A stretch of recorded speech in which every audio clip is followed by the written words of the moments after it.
Juneteenth is Ghetto and made up. A video from Candace Owens. Guys, let's get to it. Happy day after Juneteenth, everybody. I hope everybody had a very relaxing day off. Bad news for me. Apparently, I have been banned from the Black community again. I've been told that I am not invited to the various cookouts. And the reason why is because I was tweeting and I said something along the lines of Juneteenth is ghetto and it's made up, and people were very upset about that. And I would like to just right off the bat apologize for what I said, and I'm going to tell you why I do feel compelled to apologize for that tweet. Plus, later on in the show, we're going to be discussing Andrew Tate. He has now been indicted for human trafficking, and the case is kind of crazy. They seem relieved by the indictment. All that and more today coming up on Candace Owens.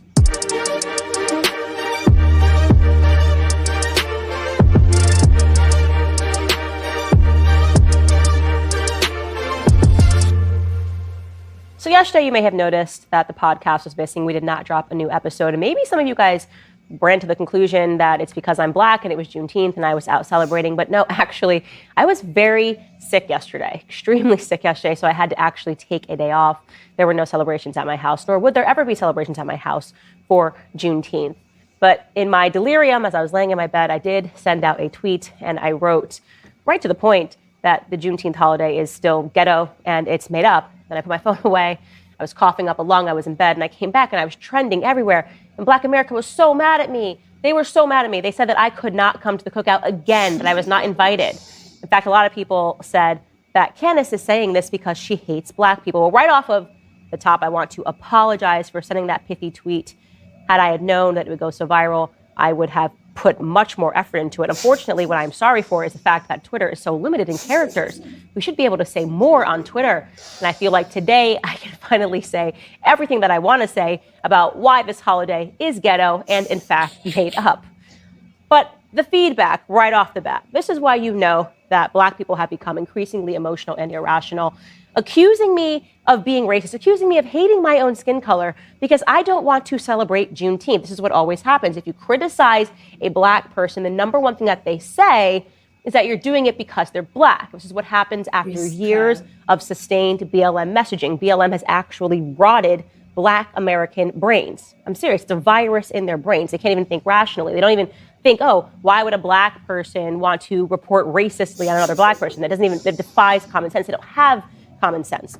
Just to address their first point, I have spent the better half of last month talking about basically every topic surrounding the perversion that has become so inherent in Pride Month. So much so that my YouTube account was actually banned for it last week. And yes, of course, the majority of people that are leading the Pride March are in fact white.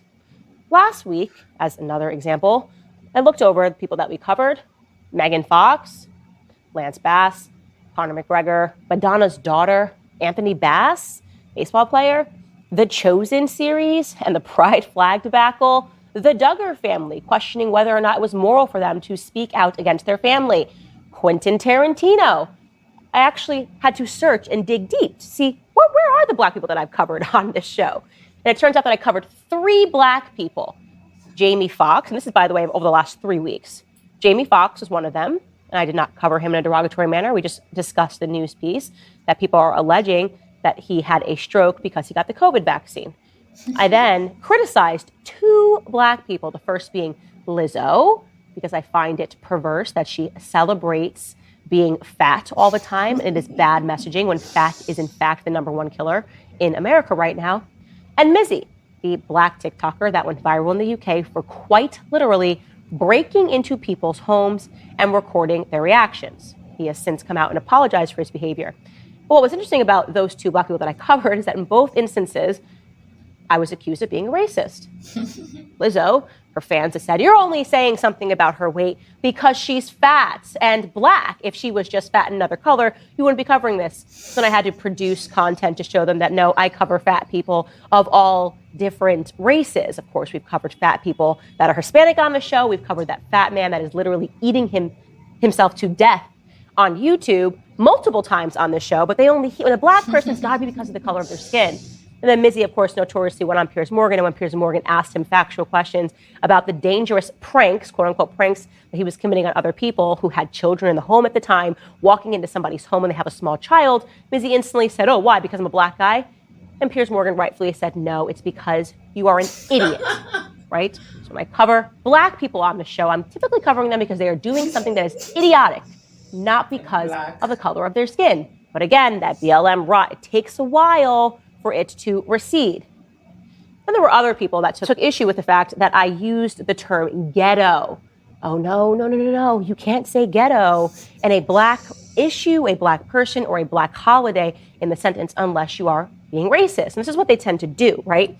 So they basically say you can't use words like perversity and pedophilia when talking about gay people or lesbians because of the history of the word. And it's somehow homophobic to do that, even when you have a clear case of a gay person that is doing something perverse or pedophilic.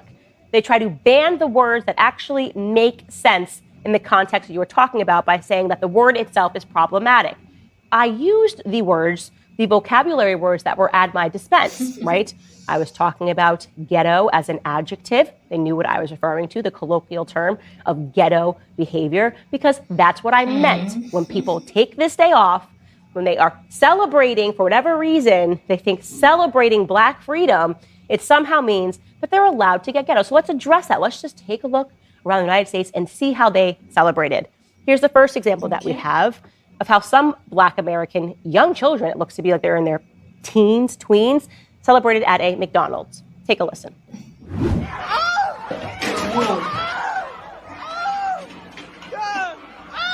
Oh no.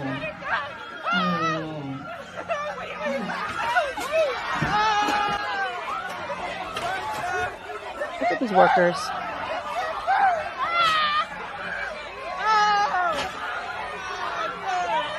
Kids are now jumping over the register. The workers are hiding. They look like they're terrified. They're now trying to pull the register out. They're kicking the register out. Juneteenth, y'all. Let's not even see. Oh, they're taking the register. Yep, they've taken the register. And they are now running out of the McDonald's with the register. How's that for a Juneteenth celebration? To be clear, that wasn't all they were up to in Los Angeles. In some places, they weren't stealing registers or looting. They were dancing. Take a look.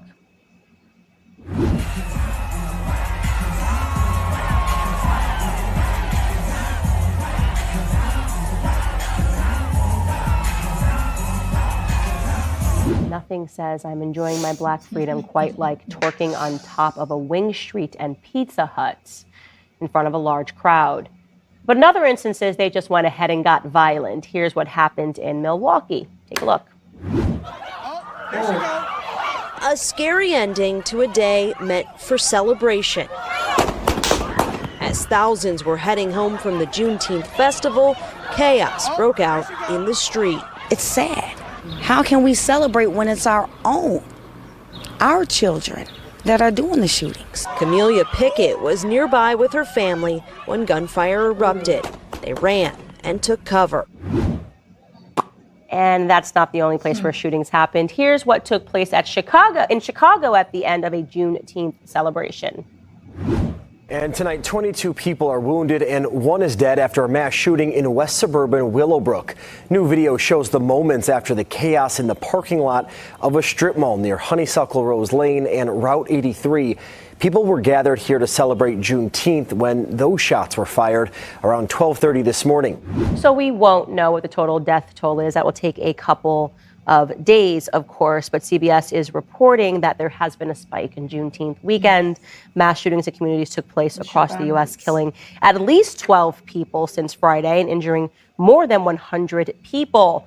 So yeah, how is that for a celebration? Now, I want to be very clear. When I watch these videos, when I see these kids looting and these children twerking on top of whatever that was, a Pizza Hut, I feel bad for these young adults, because crime as a celebration, this ghetto culture that we're seeing, it's not exactly Black America's fault if you think about it. I feel bad for them because over the last 4 years or so, the media and the corporations in lockstep, just like McDonald's, signaled to these individuals that their deviant behavior was justified. We saw this all across America. Are you upset? Do you have a feeling? Loot a Target, grab a flat screen TV. Are you happy? Are you celebrating?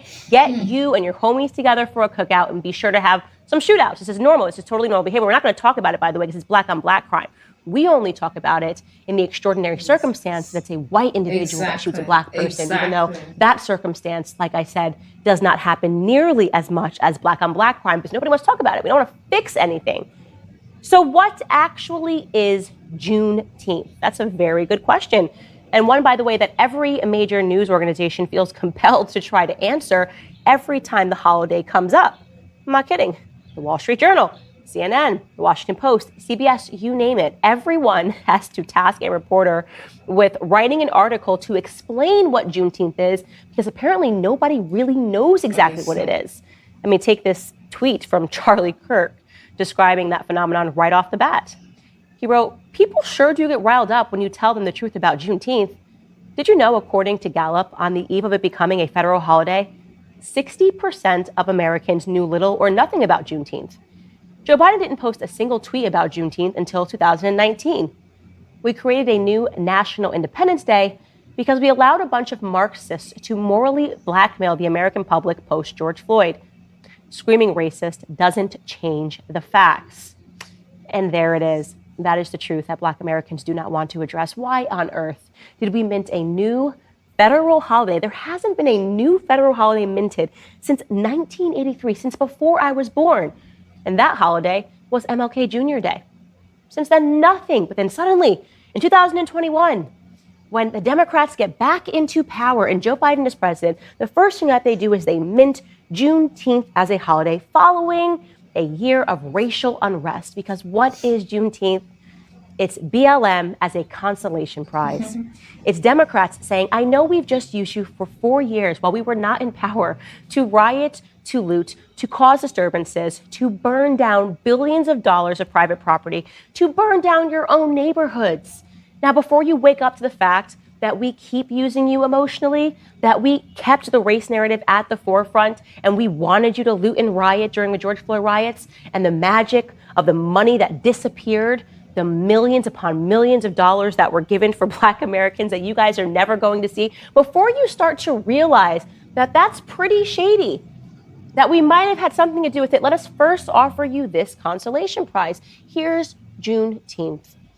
Thank you, Black Americans, for doing our bidding for 4 years while we weren't in power. Now we're back in power, and you can shut up, okay? Don't call us, we'll call you. And trust me, they never do call us, do they? They never do call us. We just accept it. We keep moving on. We just somehow feel good about a stupid day being minted. Nobody asks the questions. What's going on with our neighborhoods? Why are we the most murderous group in America by a long shot? Why are we killing ourselves? Literally. This actually happened. The data reveals that Black Americans are responsible for the predominance of murder in all of the 65 most deadly cities except one. I went through the list this morning, right? And it has this list. It's broken up. We're going to put it up for you. And it tells you what the deadly U.S. city is. It tells you how many Black homicide offenders there were and how many white homicide offenders there were for the year of 2021 when we got Juneteenth. And I just went ahead and highlighted the ones where the white and Black populations is either split or it's majority white. Because if it's a majority Black city, then you can argue, oh, okay, well, there's more Black people in the city, so that's why we are more murderous. No. I went ahead and highlighted for you where the white population is more predominant, and yet we are still the most murderous, or when the population is split evenly. First up, the most murderous city, the deadliest U.S. city, is St. Louis, Missouri. That is a predominantly white population, 46.3% white, 44% Black. 90 Black homicide offenders versus just 12 white homicide offenders. Dayton, Ohio, predominantly white. 23 Black homicide offenders versus 7 white homicide offenders. Richmond, Virginia, about an even split there, 45 to 44%. 54 Black homicide offenders to just four white homicide offenders. North Charleston, South Carolina, that is 43% Black population to a almost even 41.8% white population. Not an even split amongst the homicide offenders. Black homicide offenders, 28 to just 11 white homicide offenders. Columbia, South Carolina, majority white, 50% white to 40% black. Doesn't matter because the black homicide offenders are 21 versus 0 white homicide offenders. Atlanta, Georgia.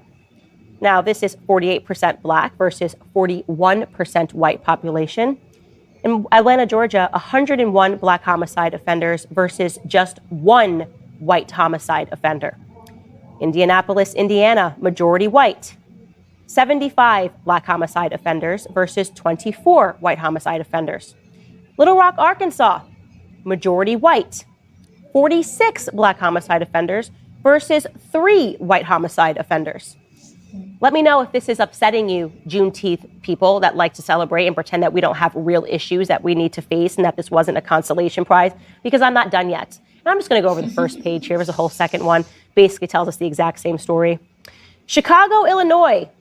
I am shocked to learn that that is actually a majority white population by a lot, 45% white versus 29% black. Despite this, the disparity, 152 black homicide offenders versus 26 white homicide offenders. Same in Chattanooga, Tennessee, majority white, 15 black homicide offenders to just 2 white homicide offenders. Buffalo, New York, majority white, 12 black homicide offenders versus 5 white homicide offenders. Milwaukee, Wisconsin, dead even split, 39% to 39%, not an even split amongst homicide offenders. 139 black homicide offenders versus just 11 white homicide offenders. Lastly, we'll do Dallas, Texas, 53% white, overwhelming majority versus just 24% black population. Despite that, in Dallas, Texas, there are 180 black homicide offenders in the year 2021 versus just 62 white homicide offenders in Dallas, Texas. So what does that story tell you? Now, in case that didn't seem bad enough to you, what's amazing is that these are FBI numbers, and for no reason at all. The FBI actually combines Hispanic and white numbers together. So those white numbers, which pale in comparison to black numbers, also includes Hispanic men, just so they can make it look like black men aren't as murderous as they actually are. That's the truth. As I said, we are the most murderous group in America, and it is not getting better. The crime rates are going up astronomically. We're also, as a matter of fact, the most illiterate group in America by a long shot. This is according to the National Assessment of Educational Progress, which is a sector of the United States Department of Education. Get ready. 84% of black students lack proficiency in mathematics, and 85% of black students lack proficiency in reading skills. 85%. Does that not just shock you? Does that not absolutely shock you? It is incredible. And yet they scream progress because they can twerk on top of a Pizza Hut on Juneteenth. How is that for freedom? So it's true, you guys, you've said this 1,000 times. I get it. I'm not invited to the cookout on Juneteenth. I guess I'm just going to have to stay alive. That's my other option. I don't want to go to your stupid cookout. I don't want to do anything. I want nothing to do with black culture today. I don't know how many times I can say that. There's nothing good about it. It's completely ghetto. It's not the black culture I grew up watching. It ain't the Winslows. It's not Family Matters. It's not the Jeffersons. It's not the Cosby Show. It is something that is entirely derogatory and disgusting. It's filthy. I want nothing to do with it. So, in conclusion, I apologize that my tweet was so pithy. I will next time make sure that I keep the video to 10 minutes, as I have done now. And in short, Juneteenth is ghetto and made up. That's all I'm going to say about that. Don't worry. Black parents can do better. We can actually do better, guys. Like, I don't understand. We are losing it as black race. Black parents, we can do better. We are losing it totally. Now have your freedom. You're living the life your ancestors wished they had. Now you have it. What are you doing with it? This is heartbreaking, like, guys. What do you think about this whole mess? Like, I don't even know. So let's have your opinion in the comment section. See you on the next one. Watch, like, subscribe. Be at peace with yourself. Bye.